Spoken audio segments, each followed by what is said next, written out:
आप सभी को जय श्री श्याम।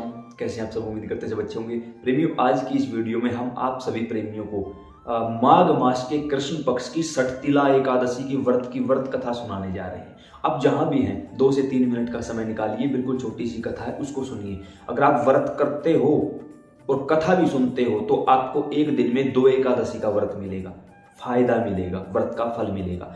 और अगर आप व्रत नहीं करते हो और सिर्फ कथा सुनते हो तो आपको एकादशी व्रत करने का फल मिलेगा।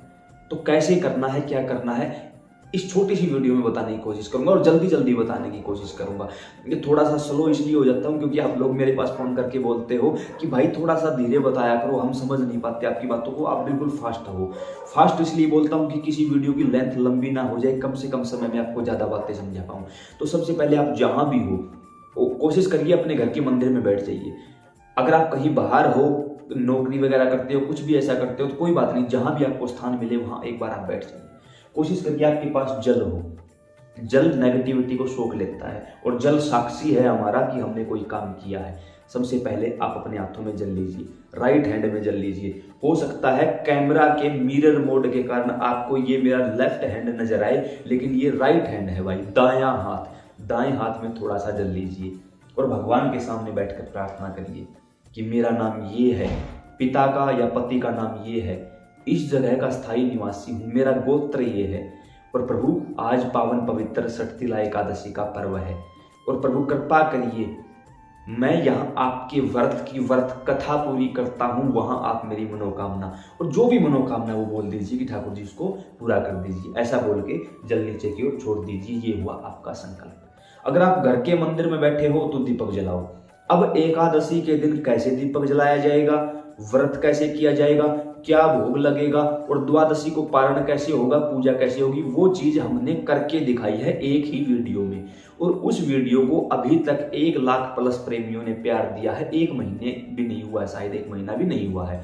तहे दिल से आपका आभारी हूं। अगर आपने नहीं देखी है, यूट्यूब पर सर्च करो एकादशी व्रत कैसे रखते हैं, आगे लिखो अशोक कुमार, हमारी वीडियो आपके सामने आ जाएगी। उसमें हमने करके दिखाई है एक एक चीज। कुछ प्रेमी ये बोलते हैं हम घर पे नहीं रहते, हम बाहर रहते हैं, तो क्या करें, हम दीपक नहीं जला सकते क्योंकि हमारे पास रुई बाती, घी या कुछ ऐसी चीजें नहीं होती। तो देखो हमारे पास कपूर है, यहाँ पर कपूर को जला सकते हो आप। कपूर को जलाया, किसी साफ जगह पर रखा, भगवान को साक्षी माना और शुरू हो जाओ। संकल्प लिया, कपूर जलाया, जहां भी बैठे हो वहीं पर। उसके बाद कहना कि हम कथा सुनते हैं, यहाँ हम कथा पूरी करेंगे, वहाँ आप हमारी मनोकामना पूरी कर। तो मानता हूँ थोड़ी ही वीडियो लंबी हो जाती है, लेकिन भाई एक एक पॉइंट आप लोगों को समझाने की कोशिश करता हूँ। षटतिला एकादशी के व्रत की वो पावन कथा शुरू करते हैं। श्री नारायण भगवान के श्रीमुख से संतों को सुनने का सौभाग्य मिला और संतों के श्रीमुख से हमें सुनने का सौभाग्य मिला। भाई प्राचीन कथा के अनुसार एक बार किसी नगर में एक ब्राह्मणी रहती थी। वो अपने योग बल के द्वारा, अपने पूजा पाठ के द्वारा उन्होंने नारायण भगवान को रिझा लिया था, प्रसन्न कर लिया था। हर एक पूजा पाठ वो बड़ी ही सुगमता से करती थी, ठाकुर जी बड़े ही प्रसन्न थे। लेकिन कहीं ना कहीं नारायण भगवान मन में थोड़े से अशांत थे। क्यों थे? क्योंकि वो महिला कभी भी अपने हाथ से दान नहीं करती थी। भगवान ने सोचा कि अपने योग के द्वारा, अपने पूजा पाठ के द्वारा इन्होंने हमें प्रसन्न कर लिया, हम खुश भी हैं, लेकिन ये दान नहीं करती, तो हमें ये भय है कि इनकी मुक्ति कैसे होगी। ऐसे में भगवान ने सोचा कि कुछ ना कुछ आइडिया लिया जाए, कुछ ना कुछ इसका हल निकाला जाए, तो ताकि इसका भी कल्याण हो। यही हम आपसे कहना चाहेंगे कि अपने हाथ से, ये नहीं कि आप 10 लाख का दान करोगे, सिर्फ 1 रुपए का दान कर दिया करो किसी को भी। अन्न का दान सर्वोपरि है। अन्न का दान, चाहे 1 मुट्ठी गेहूं, बाजरा, चावल, चना, जो भी आपके पास है उसका दान किया करो। किसी गरीब को भोजन करवाने की तरफ देखा करो। जरूरी नहीं आप मंदिरों के दान पात्रों में चंदा डालोगे ना, वहां वैसे भी कोई कमी नहीं है। अगर किसी गरीब की सहायता करते हो तो वो लाख गुना, लेकिन किसी को रोटी खिलाओ। ये नहीं कोई गरीब बन के आया, आपने उसको पैसे दे दिए, वो मेरी तरफ पाखंडी होगा, कहीं कोने में जाके सुट्टा, नहीं, वो काम नहीं, वो गलत हो जाएगा। किसी को भोजन करवाओ, भोजन दो, भोजन से मना मत करो। तो भगवान ने सोचा कि अब इसके लिए कोई व्यवस्था की जाए।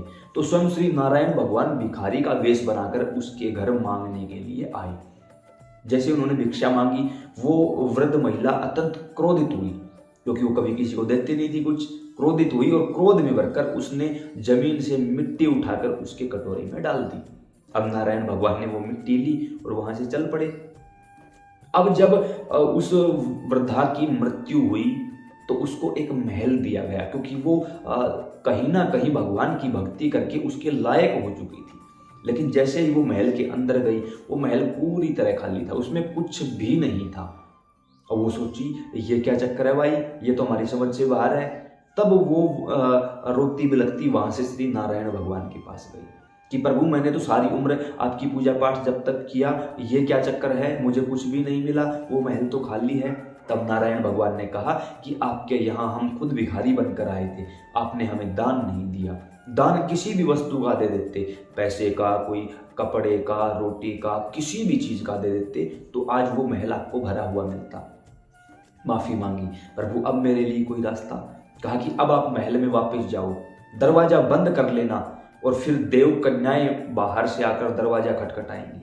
आप उनसे कहना कि आप हमें पहले सठतिला एकादशी के व्रत की व्रत कथा सुनाओ, उसका महत्म समझाओ, फिर हम दरवाजा खोलेंगे। सेम वही बात हुई, देव कन्याएं आई, दरवाजा खटखटाया गया। उस वृद्धा ने अंदर से वही बात कही जो नारायण ने उनसे कही थी। तब देव कन्याओं ने उन्हें एकादशी के व्रत का महत्म बताया कि किस प्रकार तिलों का दान करने से, किस प्रकार किसी गरीब की सहायता करने से भगवान के परम पद की प्राप्ति होती है। जैसे ही उस कथा का, उस एकादशी व्रत का महत्म्य, दान का महत्म्य उस वृद्धा ने सुना, उसका शरीर एकदम पवित्र हो गया, शून्य हो गया, यानी भगवान के लायक हो गया। तब उस महिला को चेत आया कि अभी तक मैं शारीरिक योनि में ही भटक रही थी, कथा का महत्म्य सुनने के बाद ही मेरी उस योनि से मुक्ति हुई है और अब मैं सच में भगवान के श्री चरणों के लायक हुई हूँ। उस वृद्धा ने उन देव कन्याओं को प्रणाम किया और कहा कि आज आपके कारण मैं आज तक जो भी पूजा पाठ जब तक किया था उसका वास्तविक फल मुझे आज प्राप्त हुआ है। और देखते ही देखते वो सारा का सारा महल अन्न धन के भंडार से युक्त हो गया। वृद्धा दोबारा से श्री नारायण भगवान के श्री चरणों में गई और कहा कि ठाकुर जी तहे दिल से धन्यवाद, और प्रभु कृपा करना कि आज के बाद आगे भी जो कोई भी सठतिला एकादशी के महात्म्य को कहे या सुने, उसके आप अन्न धन के हमेशा के लिए भंडार भरे रहो। श्री नारायण के श्री मुख से वो दिव्य वाणी कहा कि जैसा आपने कहा वैसा ही होगा। जो कोई भी प्रेमी सठतिला एकादशी के व्रत की कथा को कहेगा या किसी भी प्रकार से किसी भी भाव के साथ सुनेगा, उसकी हर मनोकामना सफल होगी, उसका व्रत पूरा माना जाएगा और जो कोई भी उसकी मानसिक प्रवृत्ति होगी उसी के अनुसार उसको उसके व्रत का फल प्रदान कर दिया जाएगा। इसी प्रकार आपने भी यह दिव्य कथा सुनी, ठाकुर जी कृपा बनाए रखें। और यही प्रार्थना है मेरे श्याम सुंदर के चरणों में कि आप सभी की भी कोई एक अरदास आज ठाकुर जी पूरी कर दें। और आप भी इस वीडियो के लिंक को यहाँ से उठाकर फेसबुक पर, व्हाट्सएप पर स्टेटस लगा के या अन्य प्रेमियों के साथ साझा करके उन्हें भी बताइए, ताकि उन्हें भी समय से पहले कथा सुनने का मौका मिल सके। आप सभी को जय श्री श्याम, राधे राधे।